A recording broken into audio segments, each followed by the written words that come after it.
कितना मजा आ रहा है ना। हाँ, और आज तो परीलोक का मौसम भी कितना सुहाना है। एक तो इतना अच्छा मौसम और ऊपर से आज तो माँ भी यहाँ नहीं है। आज तो जितना जी चाहे मस्ती कर सकते हैं हम। हाँ, पर शाम होने से पहले हमें वापस परी महल पहुंचना है। अगर माँ को पता चल गया कि हम सारा दिन बाहर थी तो वो बहुत नाराज होंगी। अरे तू चिंता क्यों करती है, मैं अपनी ये छड़ी घुमाऊंगी और पलक झपकते ही तुम दोनों के साथ परी महल उड़कर पहुंच जाऊंगी। वाह रागिनी, क्या बात कर दी। अरे मैंने कौन सा चुटकुला सुनाया जो तुम इतना हंस रही हो? चुटकुला ही तो है। हम दोनों को पता है तुमने अभी उड़ने या किसी को उड़ाने का जादू नहीं सीखा है। किसने कहा? अभी दिखाओ तुम दोनों को उड़ाकर। हाँ हाँ दिखाओ ना, हम भी तो देखें जो जादू अब तक हमें नहीं आया वो तुम्हें कैसे आ गया। इसके बाद रागिनी ने फौरन अपनी छड़ी घुमाई और अपने जादू से अपनी दोनों बहनों कामिनी और मोहिनी को उड़ाने की कोशिश करने लगी, लेकिन वो ऐसा नहीं कर पाई और ये देखकर उसका चेहरा उतर गया, जबकि उसकी दोनों बहनें हंसती हुई बोली, अरे अरे अब बस कर रागिनी, इतनी देर से हम हवा में उड़ रहे हैं, अब हम थक गए, हमें नीचे उतार दो ना। सच में उड़ने में तो बहुत मजा आया। उड़ा लो, जितना मजाक उड़ाना है उड़ा लो मेरा।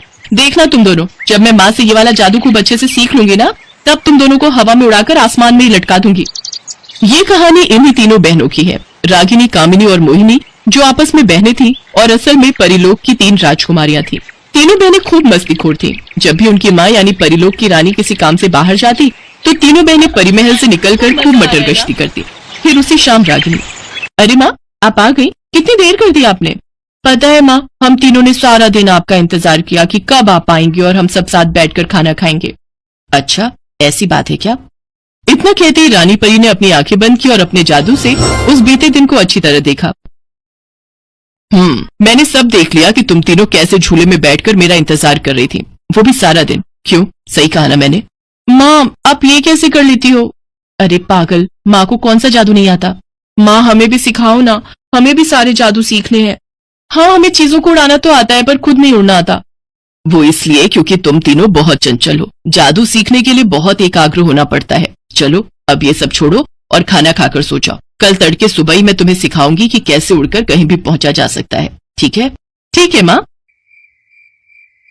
जब वो तीनों सो रही थी तभी खिड़की के पास एक आदमी आया और बोला, सो गई महाराज, तीनों सो गई। इस परीलोक की सत्ता अपने हाथ में लेने का वक्त अब आ गया है। ये तीनों अब जाएंगे परीलोक से बाहर और रानी परी जाएगी जेल में और मैं और आप बैठेंगे परीलोक के सिंहासन पर।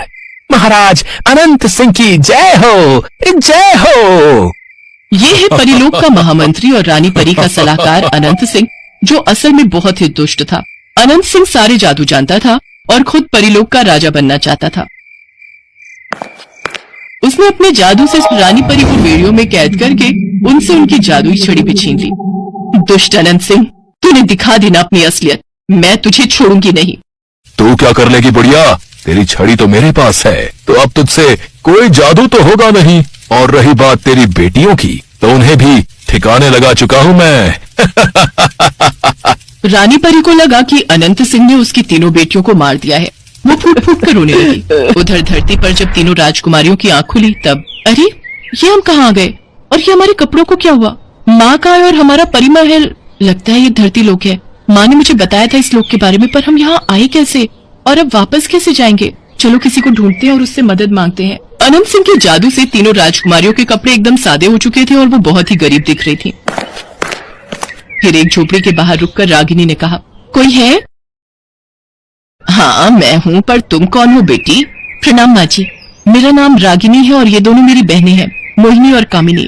हम तीनों, अब क्या हुआ बताओ? हम तीनों को बहुत भूख लगी है, हमारे इस दुनिया में कोई अपना नहीं है।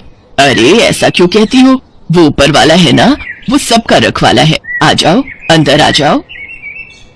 सरला की झोपड़ी ज्यादा बड़ी नहीं थी। वो उस झोपड़ी में अपने 3 बेटों के साथ रहती थी, रमेश, महेश और कमलेश, जो कि लकड़हारे थे और स्वभाव से बहुत ही मेहनती और दयालु थे।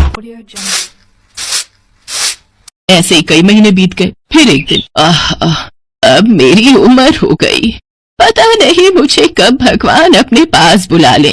तुम लोगों का भी तो कोई नहीं है, तो मैं चाहती हूँ कि तुम तीनों मेरे बेटों से शादी कर लो, अगर तुम्हें कोई ऐतराज ना हो तो। तीनों राजकुमारियों को इससे कोई ऐतराज नहीं था।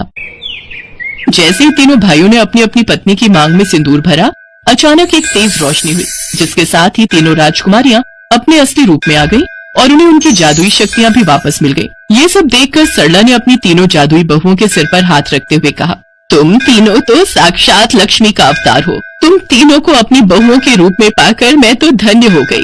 भगवान तुम्हें सदा सुखी रखे। माँ जी, सुख तो हमें तब मिलेगा जब हम अपनी माँ को उस दुष्ट अनंत सिंह से आजाद करेंगी। हमें आज्ञा दीजिए, परी लोग जाकर सब कुछ ठीक करके आपके पास वापस आने की। सरला ने सिर हिलाकर तीनों राजकुमारियों को जाने की इजाजत दी।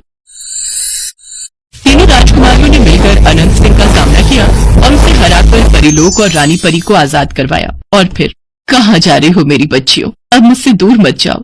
नहीं माँ, हमें जाना ही होगा, क्योंकि अब हमारी एक और माँ है और परिवार भी। क्योंकि अब हम आपकी नटखट बेटियां नहीं रही, बल्कि एक घर की जिम्मेदार बहुएं बन गई हैं। तो हमें हमारा कर्तव्य तो निभाना ही होगा ना।